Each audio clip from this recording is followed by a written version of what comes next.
Article इसमें 2-4 एक article इसमें आपका एक राफेल को लेके भी आर्टिकल बहुत चर्चित हुआ। हाँ, राफेल डील। अब आप देखिए, राफेल डील मैंने तो हर एक चीज़ में आर्टिकल लिखे हैं। मैंने तो चाइना पे लिखा है, नेपाल पे लिखा है। तो राफेल का जब मैं देख रहा था, मैंने इसमें काफ़ी अध्ययन किया।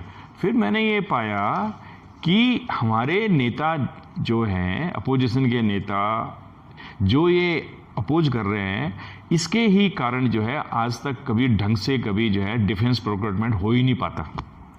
बहुत सारा पहले क्या है, ये पहले तो करप्शन के वो हो जाते हैं, क्योंकि आपने पहले क्या करते हैं ना, एजेंट्स को आप अलाउ कर देते हो।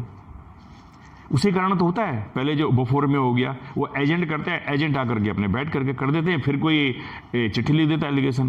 बोफोर में क्या हुआ है कि प्राइम मिनिस्टर गए थे 2015 में, उन्होंने सीधे जो है कंट्री टू कंट्री जो है उन्होंने वो कर दिया। नहीं, राफेल।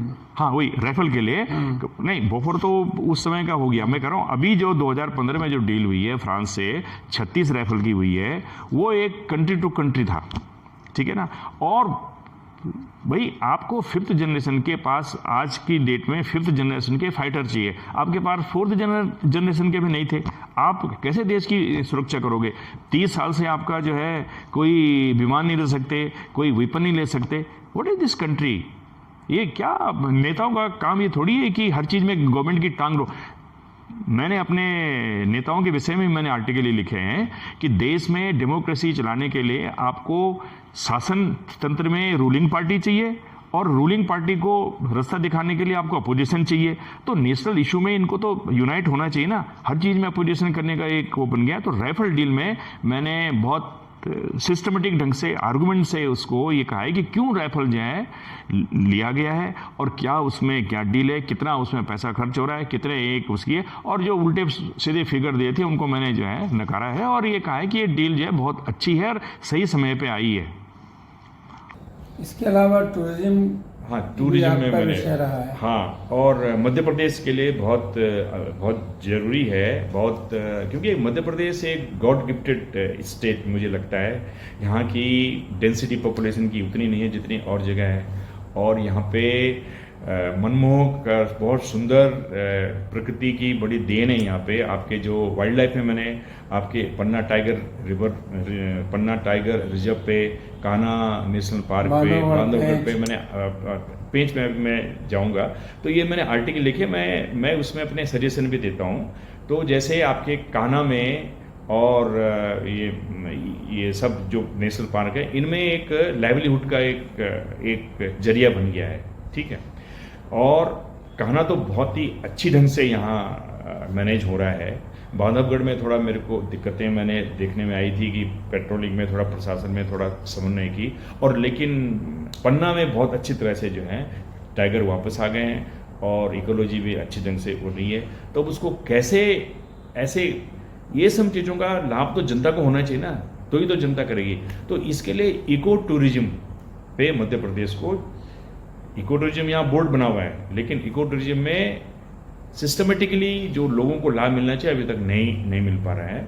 और इको टूरिज्म का इतना ज़्यादा स्कोप है लोगों को जॉब देने में। आपको जहाँ जहाँ गांव में जो है आपको इको टूरिज्म के जो है क्लब बनाने चाहिए, गांव के जो लोगों को एक गाइड बनाना चाहिए, और सरकार को जो है ऐसे जगहों में पैसा खर्च करना चाहिए ताकि लोग वहाँ आएँ, वहाँ इंफ्रास्ट्रक्चर बने और लोगों को उसका जो है फ़ायदा हो, ताकि उनको अपने घर के पास ही जिन लोगों को जो है नौकरियां मिल जाएं या अपना व्यवसाय शुरू कर सके। आपने अभी तक जो भी लेख लिखे उसमें आपकी नज़रों में कौन सा सर्वोत्तम लेख है? देखिए, मेरे नज़रों में तो एक तो मैं राइफल को मानता हूँ। अच्छा, दूसरा जो मैंने लेख लिखा है वो नेपाल पे लिखा है। वो नेपाल में क्या है, वो जो नेपाल और अब 2-3 चाइना में भी लिखा है, नेपाल में भी लिखा है। क्योंकि अभी मैं बताऊं, ऐसे तो देखिए मैं हर एक टॉपिक जो नेशनल में इंपॉर्टेंस है, जैसे एग्रीकल्चर में मैंने बहुत सारे इशू उठाए हैं, क्लाइमेट चेंज में मैंने बहुत इशू उठाए हैं। कि देखिए, क्लाइमेट चेंज में तो पूरे इंटरनेशनल लेवल में बड़ी पॉलिटिक्स होती है। लोग आते हैं, बैठते हैं, खाना पीना खाते हैं, चले जाते हैं, उनको डॉलर मिल जाते हैं। लेकिन क्लाइमेट चेंज में अभी जो है सरकार ने काफ़ी ठीक ढंग से कुछ प्रयत्न किए हैं, तो हर एक जगह। लेकिन जैसे ही ये नेपाल में नेपाल का वो जो लिपुधोरा और वो, अरे अंग्रेजों के ज़माने की जो है सिसोली ट्रीटी हो चुकी है, उसमें आपका सारा कुछ हो गया है। उसमें इंडिया की बाउंड्री मार्क्ड है, 1815 में हो गई थी। अब आप अननेसेसरीली रेज कर रहे हो, और जबकि आप पता है आपको 2.5 करोड़ की पॉपुलेशन है नेपाल की, 60 लाख लोग इंडिया में रहते हैं, और उनकी जो है सबसे ज़्यादा फॉरेन एक्सचेंज जो भारत से मिलता है उनको।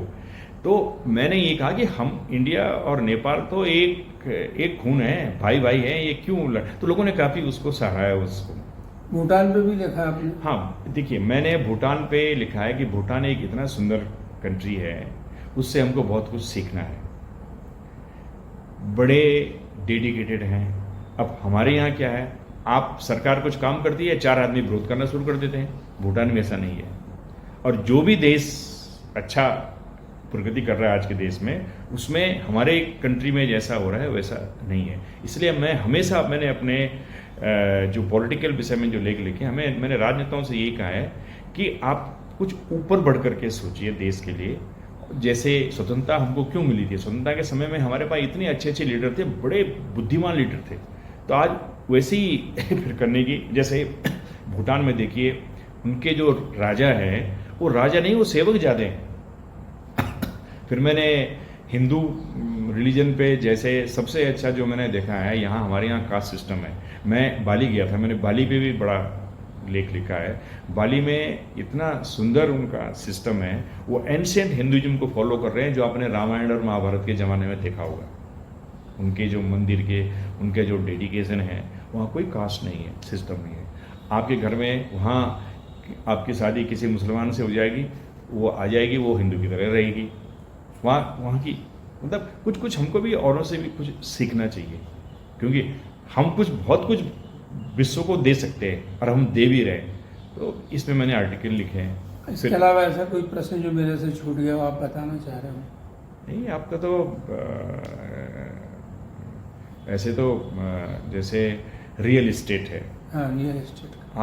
आज आप देखिए, रियल इस्टेट में गवर्नमेंट जो है, जैसे कि मैंने आर्टिकल लिखे हैं रियल इस्टेट में, एक आम्रपाली बिल्डर हैं, वो जेके वाले लोगों से पैसा तो लूट लेते हैं, और सरकारी कर्मचारियों, सरकारी अफसरों से मिल करके, अब जैसे कहीं इंक्रोचमेंट हो रहा है, अब आप देखिए कहीं कुछ कर देते हैं। जैसे नोएडा में उन्होंने बहुत सारे 40,000 के पैसे मार के अपने गायब हो गए, कुछ ऑफिसर खा गए, कुछ ये आम्रपाली वाले। फिर सुप्रीम कोर्ट ने अब किया है, उसमें आपका यहीं का एक जबलपुर का एक लड़का है अमित गुप्ता, वो ढंग से इसको प्राइवेट में काम करता है, he has taken it up Delhi में, और सुप्रीम कोर्ट में लड़ रहे हैं, और 40,000 आदमियों को वो दिला रहे हैं। तो उनकी मैं अपनी तरफ से मदद करता हूँ। अमित गुप्ता जबलपुर के रहने वाले, दिल्ली में रह के वकालत करते हैं।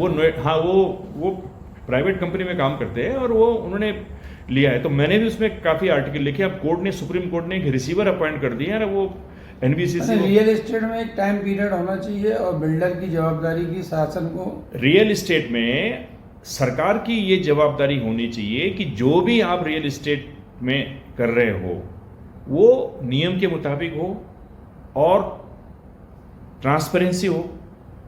लेकिन प्रॉब्लम क्या है कि रियल एस्टेट में ऐसे माफिया घुस गए, आपने कुछ बनाया। अब देखिए, NDA गवर्नमेंट जब गवर्नमेंट में थी पहले, जब वाजपेयी साहब थे, उससे पहले क्या होता था कि गवर्नमेंट जो है सोसाइटी बनाते थे, कि जैसे आपकी जर्नलिस्ट की सोसाइटी हो गई, हमारी कोई प्रशासनिक अधिकारी की हो गई, किसी की हो गई, तो उन सोसाइटियों को जो है लोकल जो एजेंसी है उनको लैंड दे देती थी, तो उसकी प्राइस कम होती थी। अब इन्होंने कहा भाई कि इसमें तो जो है स्पेशल वो होनी चाहिए, सुपीरियर आना चाहिए, टेक्नोलॉजी होनी चाहिए, बड़े बड़े फ्लैट बन। अब उसमें सारे बिल्डर घुस गए कि अच्छी करेंगे टेक्नोलॉजी। अब आप देखिए, वो बिल्डर जब घुस जाते हैं तो उसकी क्वालिटी तो होनी चाहिए ना। अब जैसे नोएडा में, दिल्ली में जो है 9 मंजिला मकान ही ठीक रहता है, 9th फ्लोर, वहाँ 30-30 फ्लोर बन रहे हैं। कौन देख रहा है कि नीचे कितना जो है उसकी वो है। तो इस तरह की जो चीज़ है, ये सरकार को अपनी जवाबदारी और करनी चाहिए। मैं इसमें ये लिखा है।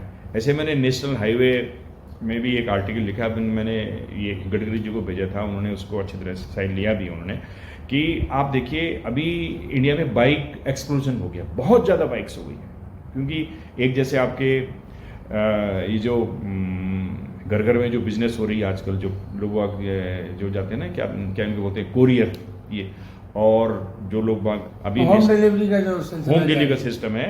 और वैसे भी लोगों के पास बाइक सब इतनी है, कितनी बाइक, अच्छा आपकी जो नेशनल हाईवे की तो जो डिस्टेंस है वो तो इंटरनेशनल लेवल पे है, अब वहाँ तो इतनी ज़्यादा नहीं है गाड़ियाँ। अब इंडिया में आप वही उसी स्टैंडर्ड का बनाओगे, यहाँ तो अलग ढंग से बनाना चाहिए, और एक बाइक की अलग से एक लेन होनी चाहिए। अच्छा, ये भी मैंने, ये वाला इशू भी मैंने उसमें ये अच्छा सुझाव आपका कि बाइक की अलग है, कार और हाँ, 4 चक्के की अलग। और एक जो आप कह रहे थे कि आप भूल गए, एक मैं भूल रहा हूँ, एक असंगठित, हाँ, संगठित मजदूरों का जो आप, हाँ, वो उसमें मैंने आर्टिकल लिखे हैं कि अभी देखिए हमारे लगभग 35 से 40% जो हमारी जो प्रोडक्टिविटी हो रही है वो इन्हीं लोगों के थ्रू हो रही है। एक बार मैं गया दिल्ली में, नवंबर के महीने में, वो जो है तिरपाल लगा कर रह रहे थे। मैंने बोला भाई क्या बात है? नहीं साहब हम तो यहीं ऐसे ही बैठे हुए हैं। तो फिर मैंने देखा भाई इन लोगों के लिए तो कुछ करना चाहिए सरकार को, इनको जो है अकोमोडेशन इनकी होनी चाहिए, उनके बच्चे ऐसे ही घूमते रहते हैं। तो ये भी, इसमें भी मैंने तो देखा, जब मैंने आर्टिकल लिखा है तो भारत सरकार ने कुछ किया है, अब की बार के बजट में उनके लिए भी कुछ किया है। तो ये फिर मैं पानी पे अक्सर लिखता रहता हूँ। इंडिया में पानी बहुत ज़रूरी है। इनफैक्ट जो है फॉरेस्ट मैनेजमेंट जो है इस देश में पानी के लिए होना चाहिए, क्योंकि पानी से फिर जो है हमारी खेती होगी। अंग्रेज़ों ने जब शुरू किया था फॉरेस्ट मैनेजमेंट, उनका यही था, यहाँ पे बड़े अकाल बड़े पड़ते थे, तो फॉरेस्ट का मैनेजमेंट और फिर पानी का मैनेजमेंट एक साथ जोड़ के, हाँ। लेकिन अभी जो है मोदी जी की सरकार में उन्होंने जो जल जीवन मिशन किया है, देखिए कितना अच्छा काम हो रहा है कि हर घर को जल मिल रहा है। और पता है हमारी 18 करोड़ फैमिलीज़ हैं इंडिया में जिनको कि पानी की व्यवस्था होनी चाहिए, और आज तक 70 साल में केवल 3.5 करोड़ फैमिली थी। अब इन्होंने, भारत सरकार ने 2 साल में 3.5 करोड़ और जोड़ दिए हैं, और ये लक्ष्य है, काफ़ी बजट भी दे रहे हैं। ये मैं तो कह रहा हूँ कि मोदी गवर्नमेंट का 370 हटाना और बहुत सारे जो इन्होंने काम किए हैं, उससे ऊपर मैं ये मानता हूँ कि पानी की जो व्यवस्था कर रहे हैं मोदी जी, उससे क्या होगा, उससे बीमारियाँ घटेंगी, स्वास्थ्य लोगों का सही होगा। जब स्वास्थ्य सही होगा, अब क्या है, जो छोटे बच्चे 5 साल के, उसको कहीं भर्ती कर दो स्कूल में, वो 1 महीने में 10 दिन उसका पेट ही खराब रहेगा पानी से। मैंने तो देखा है त्रिपुरा में वो मच्छर, वो बेचारे ट्राइबल जगह जगह ऐसे ही पानी पीते रहते हैं। तो ये बहुत ज़रूरी है। ये थे हमारे साथ डॉक्टर बहुगुणा, और उन्होंने अपने पूरे जीवन में जो भी यात्रा की और अपने प्रशासनिक अधिकारी का जो अनुभव लिया उसको आप तक शेयर किया। आप इसका लाभ लेंगे और देश का भी फायदा होगा। नमस्कार। नमस्कार, धन्यवाद।